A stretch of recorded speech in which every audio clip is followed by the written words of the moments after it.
On June 20th, 1790, Thomas Jefferson, Alexander Hamilton, and James Madison met at Jefferson's home on Maiden Lane in New York City for probably the most important dinner that's ever happened in American history. It came at a time when Hamilton was the newly appointed Treasury Secretary and was trying to get the country's finances in order. Hamilton was pressing for passage of legislation that he called assumption, which called for the federal government to assume the debts contracted by the different states in the Revolutionary War. This was controversial, partially because many states, like Virginia, for example, had paid off their debt, and other states would get a subsidy, but they, of course, wouldn't. Hamilton wanted this bill desperately because he wanted to set up the precedent that national debts would be run out of Washington. And his concept was that it would bind the states to the federal government and really assist in making us one nation as opposed to 13 separate states. Remember, the Constitution was only ratified about a year before this dinner party took place.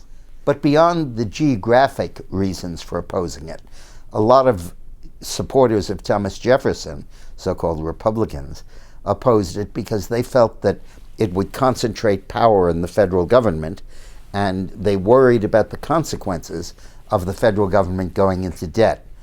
For Hamilton, debt was an instrument of national unity. For the Republicans, it was an instrument of federal overreaching, oppression, and ultimately indebtedness. Jefferson was concerned also about where the capital would be located. It was then in New York, slated to move to Philadelphia. And would it remain in Philadelphia, or would it go back to New York, or where would it go? This was more than just a symbolic issue. First of all, travel was very hard back then. It was all by stagecoach.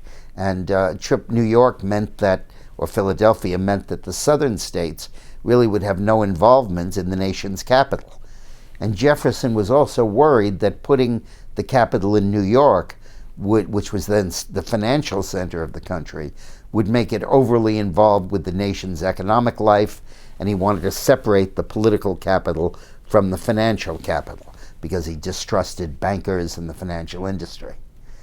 So the deal was cut that in return for Madison and Jefferson rounding up Virginia votes in favor of assumption, number one, Virginia would get some federal aid in the process, but number two, that the capital would be located in Virginia, on the Potomac River near Mount Vernon in its current site, the current site of Washington, D.C. Number one, that meant that it would be enslaved territory, which the Southerners took as reaffirmation of slavery and as evidence that the federal government would not try to stop it. And number two, in a completely virgin area where Jefferson felt that the influences on the government would be relatively minor. So that deal was cut, the deal was effectuated, the Assumption Bill passed, and what's called the Residence Bill passed, locating the capital in Washington, D.C. That was really the last time they ever worked together. Hamilton and Jefferson drifted apart after that and ultimately were at war with each other.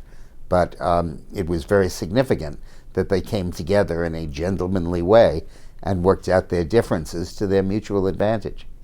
Thanks for watching.